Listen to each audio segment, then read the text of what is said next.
And I'm Bill Wiberg. I'm a partner at a Boston venture capital firm. It's G20 Ventures.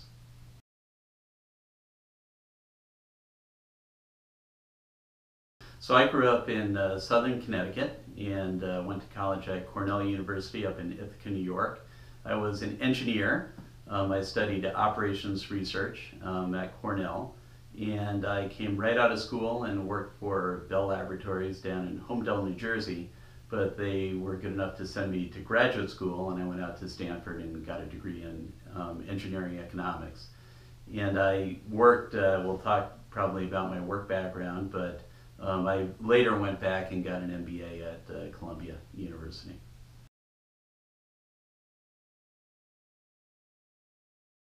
So my first job, when I came out of college, I worked, as I mentioned, at Bell Laboratories, and this was part of the old AT&T, and it was the research and development part of AT&T. And I worked there for, in kind of research and development roles for about 10 years, and I went into different engineering management roles. And then I did go back and get an MBA at Columbia University. And after coming out of that, I went into the wireless business at AT&T, and then what became Lucent Technologies, which was a big telecommunications company in the 90s. Over that time, the wireless business grew to be quite big, and I had the opportunity to take over and become president of the wireless division of Lucent Technologies, and I did that until right till the end of 2000.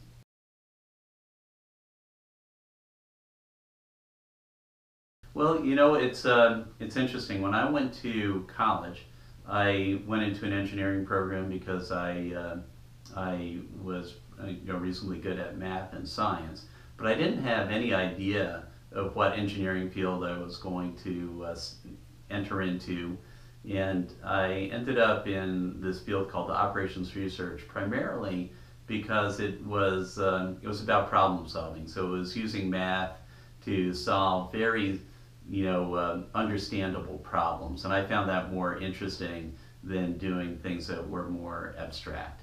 And so I went into that field, and that led me into this job at Bell Laboratories. But I would tell you, when I was a freshman in college, I had no idea where I was going to work. So even when you're applying to college, you probably had less of an idea. Even less. I mean, all I knew, in fact, I didn't know what kind of engineering field I would go into. So where I went to school, you applied into the College of Engineering, and then later, 2 years into it, you declared a major and you determined what kind of engineer you were going to be.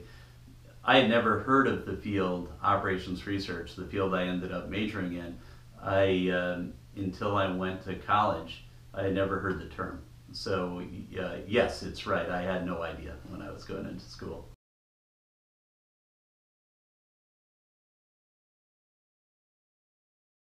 So the venture capital business is all about finding great entrepreneurs with really big ideas in big markets, and then working with them to build companies.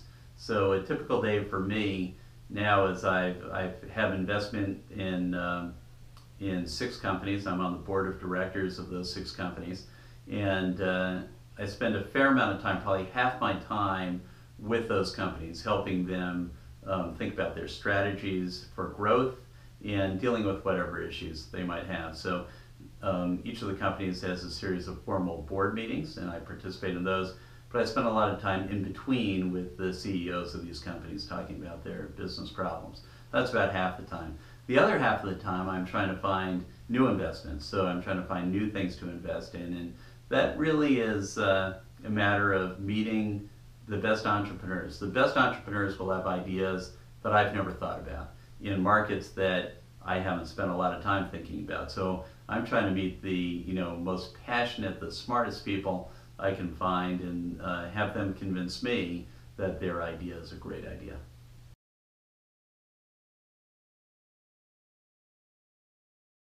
When I was running the business at Lucent, so let me go back to that for a moment. There definitely were harder times. The public stock market has an absolute focus on quarterly performance. And so at the end of every quarter, there was intense pressure to meet the numbers or the expectations of Wall Street when it comes down to it, but of our shareholders at Lucent. And so it was the end of each quarter and at the end of the year, there was intense pressure to meet whatever the expectations were of the company, and it made it very difficult. For example, over the holidays, so at Christmas, and the holiday was always interrupted by 100 issues. And my current job in venture capital is really not like that. I would say I have much more control of my time on a seasonal basis. There's no time of the year that is more busy than other times of the year. In fact, I'd say probably the summer is a little quieter. But the hard part about it is a 7-day-a-week thing that people that I work with expect that I'm available really anytime, and so it's very hard to get away for vacation, as an example. It's not hard to go away, but it's hard while away to be completely disconnected. And I'd say in my old job that was an easier thing to do. When I was away, I really could be away from work. In my current job, when I'm away, I feel like I always need to be connected.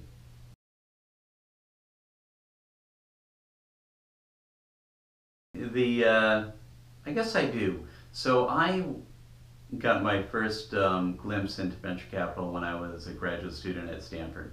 And it was 1982, so this was a long time ago. And the venture capital business was a pretty small business, but it was largely centered around Palo Alto, California, where Stanford is located. And I met people that were involved in it, and I thought, boy, this would be like the greatest job ever. But I also knew that I didn't have any experience that was going to be helpful to somebody that was trying to build a business. So I never really thought about, joining the venture capital business coming out of college. I would say 30 years later, I'd say the same thing. It would be very hard to come right out of college and find the right companies to invest in, but even more than that, to be helpful. I think the help that I can give comes from all the mistakes I've made and for the good decisions I've made over the years, and experience really counts. So for those that know what even venture capital is, it's a small kind of part of the market, but for those that think that would be a great job to have someday, and I did have that feeling in 1982, my advice would be go build a business, join a small business, build a business, gain experience, make mistakes, make good decisions, bring all that experience maybe later, at a later time, some years down the road, into what I'm doing today, because at that point you can evaluate better, but more importantly, can be more helpful to people and help them avoid the mistakes that, I'm sure I've made hundreds and hundreds of mistakes in my career, and I hope I've learned from every one, and the goal would be to let other people benefit from that experience.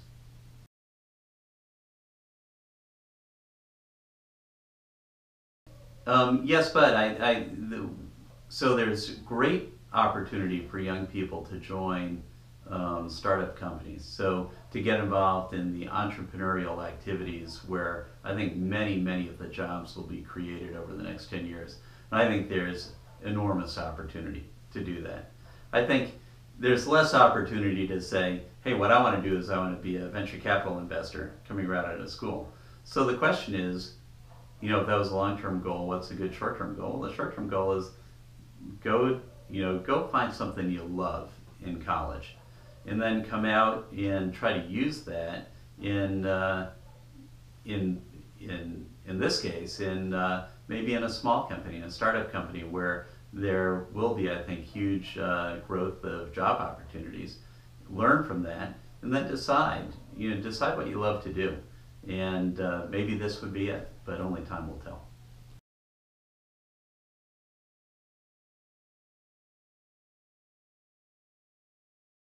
No, in fact, it's an excellent question, and the people I work with have done all different things. So I'll just go through my partnership. One of my partners was a mechanical engineer, and he sold ball bearings when he got out of college. That was his first job. He learned all about ball bearings, He eventually went to business school, and then he got into consulting, and then he became a venture capital investor. Another woman I worked with was a chemist, and she joined a very small biotech company early in her career, and that company grew to be one of the big biotech companies in Boston called Genzyme, but she was one of the early employees there. And after that, she ended up going into venture capital, but she was a chemist, and that was her first job. And the list goes on. Another person was a brand manager at Procter & Gamble, and was responsible for marketing breakfast cereal. That was his first job. But he learned in that job all about marketing, and he brings those same marketing lessons to the companies we invest in today. So I don't think there's any one route to do it. I think it's finding something you're interested in and get involved. And most of all, when you get into it, just be all in. When you take a first job, be excited about it. And that's the thing that's going to make the difference.